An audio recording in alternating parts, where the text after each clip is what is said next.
Ticket to finale task. ఆ last task ఏదైతే ఉందో నాకైతే హారర్ మూవీ చూసినట్టే ఉంది నిజంగా. నిఖిల్‌ది 3 సార్లు పడింది. అవినాష్‌ది 4 సార్లు పడింది. వామ్మ! నిజంగా చాలా థ్రిల్‌గా అనిపించింది లాస్ట్ టాస్క్ మటుకు. ఇంకా టేస్టీ తేజ ఇచ్చిన ఒక్క ఛాన్స్, ఒక్క పాయింట్‌తో గోవింద గౌతమ్ మీద పడి ఏడ్చావు ఇంకా. సరే వదిలేయ్. ఇంకా అవినాష్ ఇక్కడ మళ్ళీ చెప్పాలి, ఎవరన్నా హర్ట్ అయితే సారీ.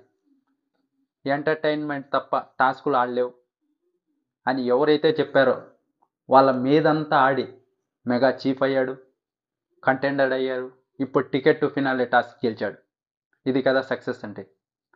రోహిణి అయితే ఎలాగైతే గెలిచిందో అవినాష్ కూడా అలాగే గెలిచాడు. నిజంగా చాలా బాగా అనిపించింది.